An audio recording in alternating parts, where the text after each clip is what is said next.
Looks like a brand new action game is on the horizon pretty soon, might I add. And the main selling point is Eve, the main protag, for certain high quality assets, while being compared to Devil May Cry, Bayonetta, and Ninja Gaiden, with a pinch of Metal Gear Rising, when nobody realizes it's trying to be like a certain From Software game, adding in a few flashy looking tricks. Hello, it's the Devil Joe, back again with a brand new video, and today I'm gonna be giving my thoughts on the highly anticipated Stellar Blade. I'll be touching on what I have seen from the gameplay so far, and the overall aesthetic.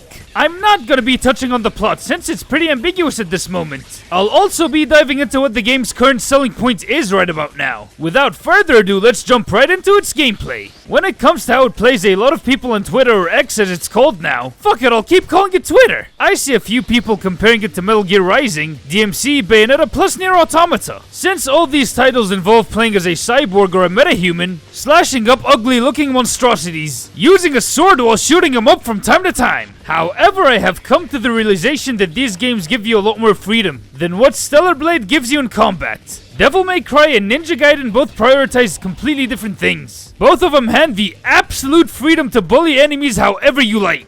From bashing them on the ground all the way to chopping them upstairs, juggling them while airborne. Both are letting you know the arena is the canvas, the game's poster character along with the controller are the paintbrush, the enemies are the paint, and you're the artist. Bayonetta, Nier Automata, MGR have had the same idea. On the contrary, from what I've seen so far, the game looks more like Sekiro. When it comes to its combat, the writing is on the wall. It follows the same combat philosophy that this title was following, beating on the enemy while getting a perfect block in for the sake of achieving that good stagger, to beat on him for a sweet critical hit or execution, with the catch of adding in over-the-top stylish ground combos. No aerial tricks included. You might be wondering, MGR had a perfect parry mechanic that allowed for the final execution of Blade Mode. Remember, you can lift him off in the air, then smack him there for a while, style on him in whichever way you want, with the tools available to you. After that parry, the sky's the limits. You too might be wondering, what about parries in Royal Guard and Devil May Cry? Those are triggered by timing a sword swipe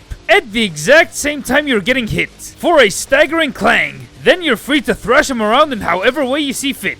Royal Guard is the odd block button that takes some time to properly use, to reap all of its benefits. Getting more stall points while countering for fuck off damage. Doesn't work like Stellar Blade's parry. Plus air combos don't exist here, like at all. With that being said, I'm not calling this game bad or anything. I'm not even calling it a Sekiro ripoff. I'm just setting the record straight. DMC types are different to what Stellar Blade is going for. The only one of these newer games that can be compared directly to Devil May Cry and Ninja Gaiden is Lost Soul aside. Man, I wonder if that project is still alive or not. Solstice, that sort of thing. As for how it looks, I think it's promising to be a pretty fun time in its own right. The combat does look flashy, offering up some Dead Space style shooting mechanics to vary things up a bit. Looks like something I would actually play and enjoy for the most part. But I'm wondering, can he pick up other melee weapons that are not a variant of the sword? I'm just curious. It would have been nice if that demo wasn't taken down abruptly off of the PlayStation Store. It's not like anyone wants to try a brand new video game before it hits store shelves, especially in this crumbling ass economy. Even though the gameplay shows a lot of promise, whether or not it's gonna be any sort of fun is up to chance at this point. Like getting into most new IPs, especially this Ghost in the Shell, crossed with Dead Space, Aliens ass game. I'm here to address the major elephant in the room. Why in the hell is the entirety of Twitter so unanimously hyped to the core for this game to come out? Is it because there's some captivating lore waiting to be unraveled? Or the gameplay looking sick as fuck? Nope.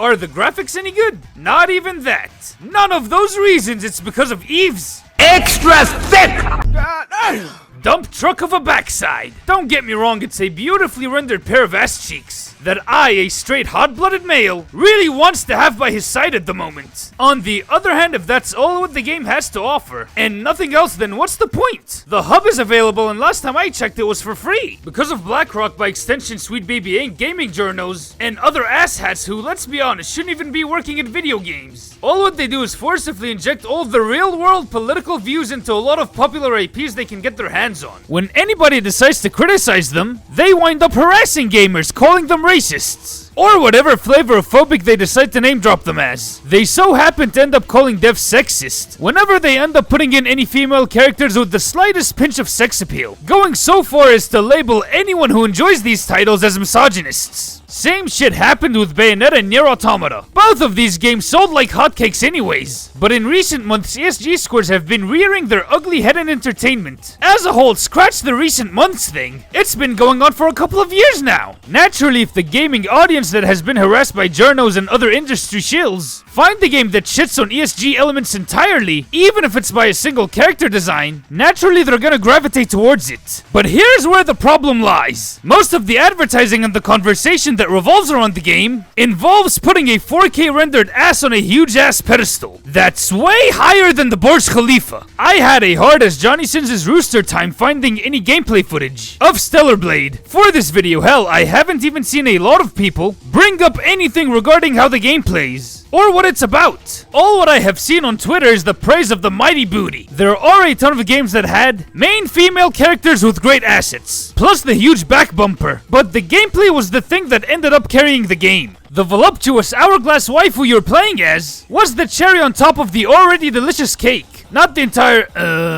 cake. Without asking the main question of is this game any fun to play or not. That's the main thing that should be on everyone's mind. Call me old-fashioned, but back in the day, the sexy character wasn't a main factor of whether anyone will buy a video game or save that money on something else. It was fun before this dumb broad forced her way onto the scene. I mainly blame activists and gaming journals for creating this whole atmosphere. A main concern of mine is that moving forward, any mediocre video game can make a crap ton of cash, as long as the main character has a huge juicy backside. I'm just hoping when the game comes out, that it's a blast to play for what it is. If they can only reinstate that demo on the PlayStation Store. With that out of the way, we come to the end of this video. What were your guys' thoughts on it? And is Stellar Blade a major day one buy for you guys? Or is it a hard pass for you? Let me know in the comments down below. If you like this video, be sure to hit that like button and smash that subscribe button real impact style. Shoot the bell icon with an ebony and ivory bullet to get notified on whenever I drop a brand new action game video, Stellar Blade or other action game title. This has been the Devil Joe signing out. Catch you on the next one.